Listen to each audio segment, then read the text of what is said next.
Good afternoon, I'm Vashan Brown with the Midday News. A special welcome if you're watching on onespotmedia.com. British Prime Minister Theresa May apologized Tuesday for her government's treatment of some Caribbean immigrants to the United Kingdom and insisted they were still welcomed in the country. I particularly want to acknowledge that as we come together and celebrate the Commonwealth and the ties between us and the connections between us at Chobham. And particularly the Windrush generation helped to build the country that we are today. And I want to dispel any impression that my government is in some sense clamping down on Commonwealth citizens, particularly those in the Caribbean who built a life here. I take this issue very seriously. The Home Secretary apologised to the House of Commons yesterday for any anxiety caused, and I want to apologise. She was speaking at a meeting with Caribbean leaders on Tuesday. Ms. May also issued an assurance to the Caribbean leaders saying, quote, "We would also like to reassure you that there will be no removals or detention as part of any assistance to help these citizens get their proper documentation in place," end quote. The apology comes amid widespread condemnation of the government's treatment of the so-called Windrush generation, the first large group of Caribbean migrants to arrive in the UK after World War II. Meanwhile, Prime Minister Andrew Holness has accepted the apology by the British Prime Minister. According to The Guardian, Mr. Holness stated that he believes the right thing is being done at this time. Meanwhile, despite an apology from the Home Secretary in the United Kingdom, Amber Rudd, for the treatment of the Windrush generation, saying it was wrong and appalling that some face deportation, pressure is mounting on her for more answers.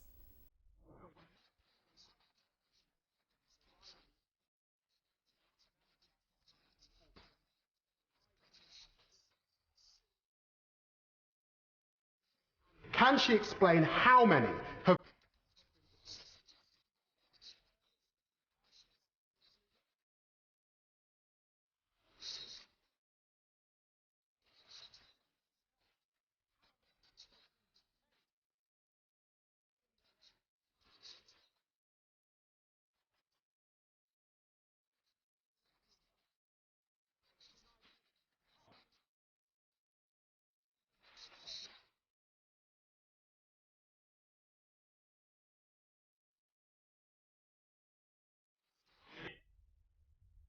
However, in response, the Home Secretary also expressed concerns. Concerned that the Home Office has become too concerned with policy and strategy and sometimes lose sight of the individual.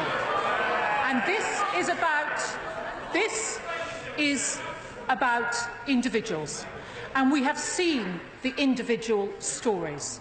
And they have been, some of them, terrible to hear.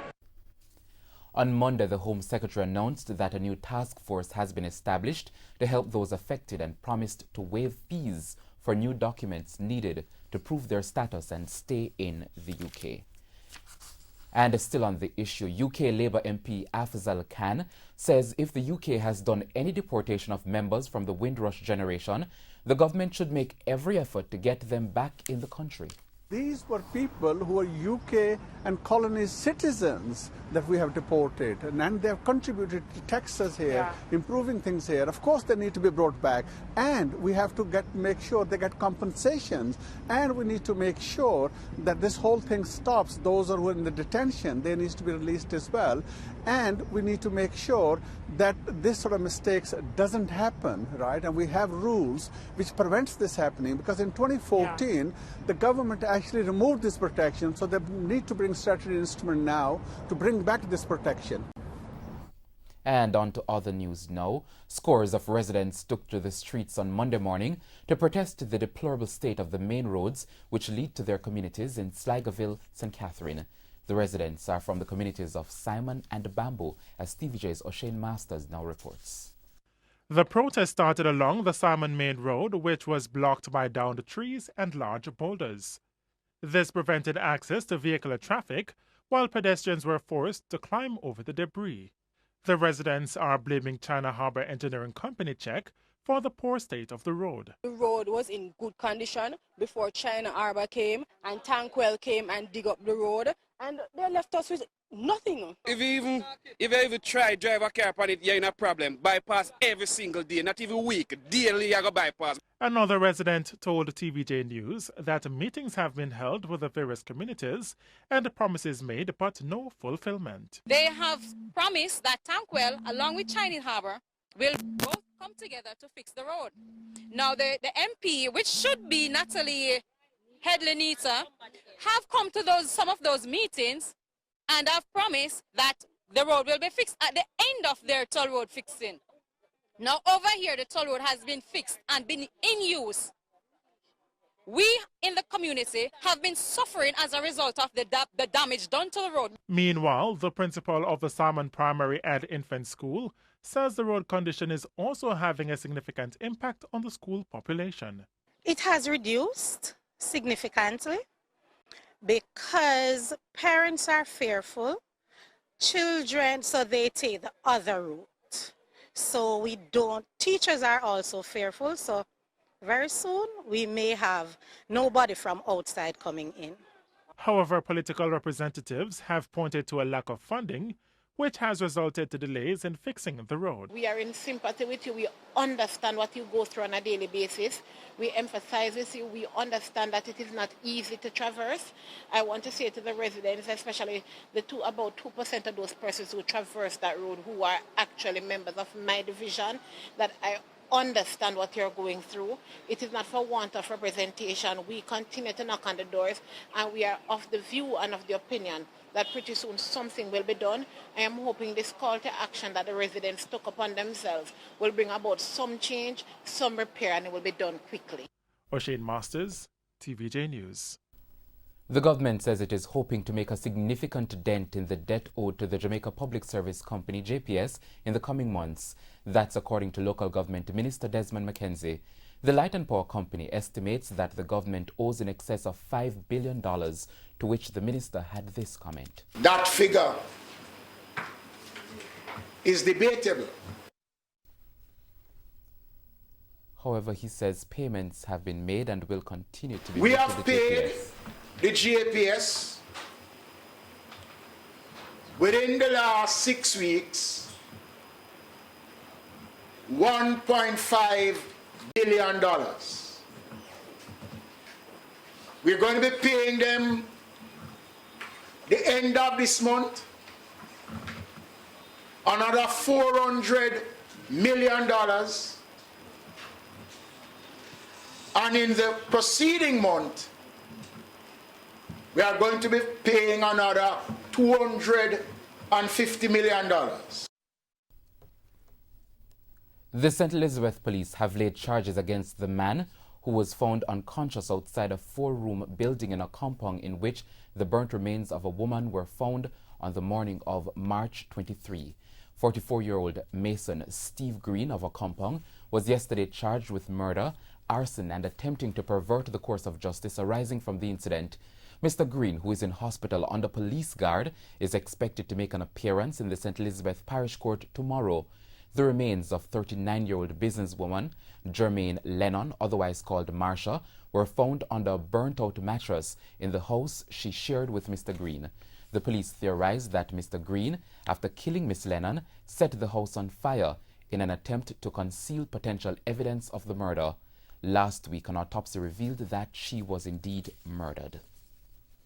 A policeman is undergoing emergency surgery after being chopped in the face by a man said to be of unsound mind in Christiana, Manchester this morning.